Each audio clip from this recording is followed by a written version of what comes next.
imagine that they have is a pseudo-self, just like we were speaking at the beginning of the show. As long as that pseudo-self is taken irrationally for the real self, no progress is going to be made. So the schools, the institutions, the colleges, the universities, the consensus, the television, all of the forms of control are to do precisely that. Media gives you images of perfect heroic males, perfectly heroic females. These are what known in the trade as idealized images. In psychology, they call them idealized images, impossible ideals that the kids are meant to identify with and live up to. Not that all of the traits are bad. Of course, fiction in a classical way gives us perfect, very good models and by which to base our lives on. But what Hollywood does is it tweaks it. It sterilizes these characters, makes them very black and white, white cap, black cap type of thing, and then we are meant to identify with these. When you identify with those pseudo-selves, you're being pulled out from the real self. You're not good enough unless you're like X, Y, and Z, you see. So the media does it this way, education does it another way, and so forth and so on. But what is it doing? It's crafting for you the sort of mind-forged manacles, like this sort of robot, this mold of the pseudo-self, and trying to make it fit. And a lot of people get accustomed to it, acculturated to those molds that are not true selves, start animating those molds, then they get a lot of approval from the world going, well done. It's like David Icke says, don't step outside that little square. You don't want to step outside that square. And if you try to go outside it, the guard dogs bark you back inside that little consensus. That's the whole point. Then we start winning certain approvals, because this, again, doesn't work without a certain amount of carrot. But none of this has to do with the real reason why people are on this planet. And so in my work, there was always a need to connect the state of decay, the world architecture of control, back to consciousness, which has not been done to any level of a degree, even though there's been many people who've talked about mind control, but they've talked about mind control in that more technical way of what was happening in Russia during the Pavlovian times and that kind of thing, and MK Ultra, almost like it's a sort of separate phenomena, and boy oh boy, if we just didn't have that, we'd all be fine. Well, I don't accept that, because we've got lots of other devices of mind control, namely religion, and how we even think of God. I'm not saying this is not an argument as to whether God exists or not. That's a separate question. But I'm saying the ideas we have about the God that we imagine exists or has been handed to us by religions, well, we are into heavy-duty mind control there, with another institution of criminals behind it. So everywhere we look, we see this. John Taylor Gatto has gone into it when he talks about education. R.D. Laing has talked about it when he went into how the psychiatric institutions are set up. The media, and so forth and so on. We're surrounded by pathological, completely psychopathic corporations. And there's a feedback loop, because those corporations are made by psychopathic men. They don't just arise on their own. So there's a feedback loop between the psychopathic pseudo-self, the pseudo-human being, and then these giant leviathans that take on a psychotic nature, and then it goes on forever. And that ball has been rolling now since the Industrial Revolution. And our ways of life, our connection to nature, which is fundamental, has been changing since the Industrial Revolution. And this revolution we're going to have now, which 2012 is some sort of a marker of, is one enormous gate closing on the process that has been actually going on, arguably, from the Industrial Revolution. We're now going to enter into a new concept of manhood, a new concept of womanhood, a new concept of childhood, and a new concept of how we view this world, because the controllers have decided that, yep, people, we've managed to get them this far, and they have been artificialized, and they have been thinned out in their consciousness. They are up to the level of sadomasochism that we're happy with, and the next will be easy. These individuals have lost all sense of freedom. They're itching for freedom from freedom, and therefore they become compliant to an extraordinary degree. And this has gone on, and it's ubiquitous throughout the world. And they've done a really good job of making it look like you're psychotic if you don't want to go along with all of this. They've reversed the whole story exactly as you say. They've mirrored it to make these models of imperfection appear to be the perfection. And Buckminster Fuller, great scientist, other people have said it, the divide to conquer. The world's power structure, he said, have always divided to conquer. Yeah, but dividing to conquer happens first with consciousness, because you don't need to leave the armchair or the penthouse if you can go to the nucleus and cause incredible upheaval and fragmentation there, the rest will follow. You don't have to go and manage it out in the streets. If you can divide a human being within themselves, I even believe, as you well know from my Atlantis work, that this was even done on a biological level. You asked earlier which one of my books might be a good thing to recommend. The Atlantis book might be a good place to start, because this is the earliest, I go into the earliest, what I believe is the earliest rendition of this divide to conquer policy, which actually happened in ancient times on a biological level, which then had a concomitant on a psychic level, and then again on a consciousness level. You see, so if the man himself is divided, and there's great evidence to show that this is in fact take place, that is why then we perceive a universe of black and white, male and female, up and down, inside and outside, good and bad, God and devil, all the other dualities that hardly any philosopher has been able to even explain how those come into existence. But we do know they're there. They arise because of the schizoid nature of the human consciousness. And this is played right into the hands of the modern controllers, who are expert in knowing how to manipulate that. Wow. So it's no wonder that we've got so many quote-unquote crazy people running around. People who are crazy because they are trying to sustain something that is ultimately unsustainable. The more life force and energy that you give to this pseudo-self, it is not workable. It is simply not going to happen. And people force it to happen. Then they wonder why their relationships break down. Then they wonder why the family unit is in a state of chaos. Then they wonder why even the most simplest mysteries remain impenetrable. That's when they try to do some seeking. Even when they enter into these fields, it seems like a million new questions pop up, and no real solutions are ever given. Even philosophers and scientists concede this fact, that it seems to be an endless labyrinth where the moment that you probe into one thing, 100 new questions arise. Yeah, because you haven't been asking the right answer, or the tool by which you're analyzing the universe and the meaning of life, meaning your consciousness, that's the ultimate tool, is itself refracted, is itself unclear, is itself unfocused.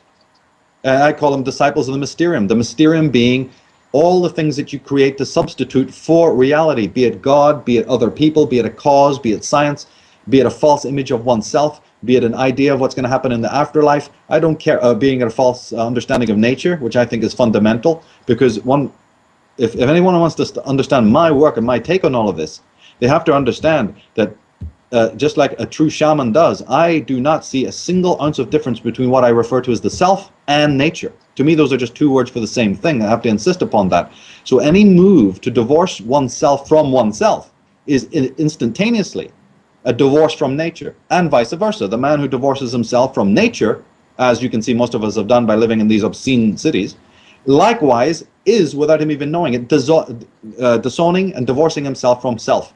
Because self and nature are not arguably, but provably the same thing. This is what Carl Jung and other people have discovered. It's what the mystics have been saying for centuries, for millennia. So if you divorce yourself from nature and live in this artificialdom, you are actually, by the same token, a selfless person. And if you psychologically play the game of the persona, look for the cues and affectations, have chronic dependency on the approval of other people, you are actually divorcing yourself from nature, which is the divine intelligence, which is the highest intelligence, that is the all heal. It's nature that's going to show us the right way when we finally discover we haven't found the right way. But the man who has become completely out of sync with nature, i.e. his own selfhood, because there's no difference in my reading of the two, it's just another misconception, that person is in dire jeopardy, and as you say, walks around insane or unsane. Wow. Yeah, that completely makes sense. It's like showing up for a job interview without any clothes on. Yeah. You know, but then we have a Leviathan which says, don't worry, it's fixable. Come and suck these drugs. It's just a mechanical failure of the simulacra self that we've given you. We'll patch it up. We even have drugs now that will remove all of those disturbing and irritating emotions. Yep. So you don't have to feel sad anymore, and you can take a pill to sleep, you can take a pill to wake up, you can take a pill to not be anxious, you can take a pill to make you happier. But when things are bad, you should feel bad. I agree. And when something's corrupt and unjust, you should face it. People go, oh, Michael, you're so negative, you look at the negative side. Avoiding the negative that causes the negative. There's your answer. By avoiding that which you think is negative, the negative and the evil is created. The man who faces it, faces the shadow, he dissolves it. How come people have forgotten these laws? Today they're going to put implants in your brain and so forth and so on, where you will just be happy all the time. You won't exist, but you'll be perfectly happy. You'll be Wow. perfectly contented. They're going to plug you into all these virtual realities that are going to completely satiate all your lower desires, even give you pseudo-heavenly experiences and so on. We've seen this predicted in many movies. We know the technology is arriving to do this, to keep you satiated and under control, because people are going to go for it themselves. They're so sick and tired of their emotions. Those emotions have become so toxic, you see, so unsane, that this is the backlash. You can't suppress the soul and you can't suppress the self without an enormous fallout. This has been predicted by Jung and others.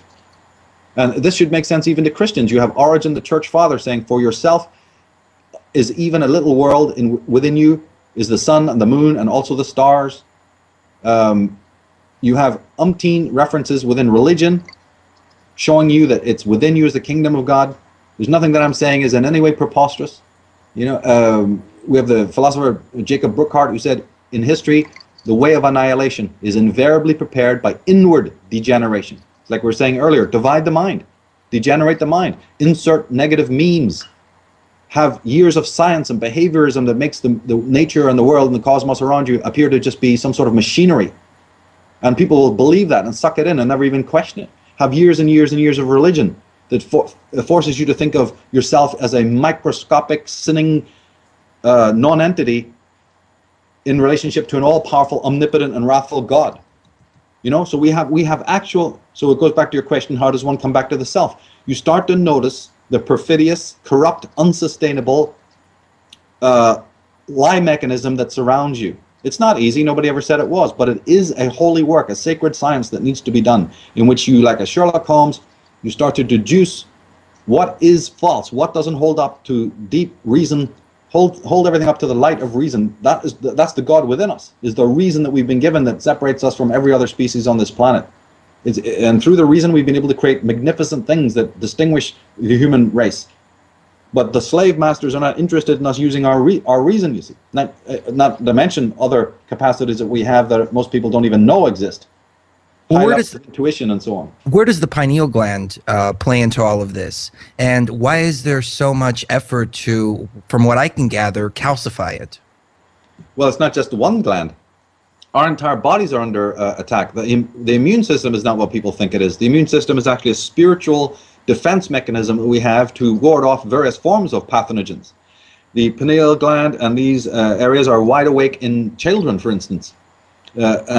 And children being hypersensitive, bringing in with them an incredible gnosis, an incredible live, vivid understanding and intelligence. And from the moment that they're born, before they even leave the intimate family dynamic, you basically have these two tyrants that we laughingly call parents. They couldn't parent a thing if it, half the parents of the world couldn't parent anything if they tried.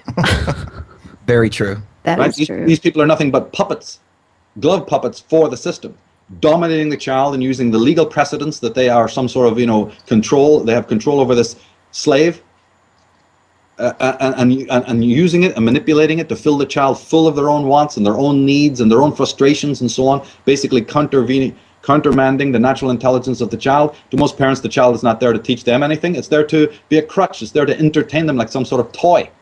And then as soon as the child grows up and develops its independent consciousness, there's a whole breakdown in relationship. Because now the child has become an individual. That completely makes sense. That reminds me of a Pink Floyd song. Mother, do you think they'll drop the bomb? That's Yep. right. Yes. Yep. We just went and saw Pink Floyd do The Wall. Oh, it was amazing. Yeah. They're a great band. They're one of the bands that have been trying to point this out for years. I said one time in Bath at the conference, I didn't actually do a talk, I did a short intro. And in that intro I said, I've always had this question, how come it is with all the great music, not just rock music, but other kinds, all the great movies, the great literature, how is it people still don't change? Because these guys have gone to the nth degree to point out some of these mechanisms of control. The wall is nothing but a metaphor in so many elaborate ways of the various control, the teachers, the lawyers, the judges, and the doctors. He points these out, and the parents.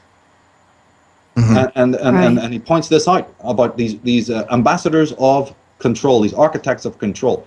And when we try to fix it, I went into this in the Origins of Evil talk that I did, one of the responses in an unhealthy way is to rebel. See, the rebellion is what most people think is, okay, I don't like the system, I'm going to rebel against it.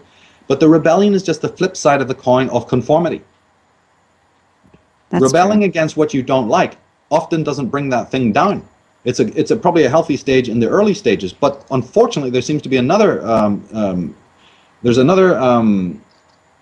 a phenomena that we need to understand, and that is the wall that you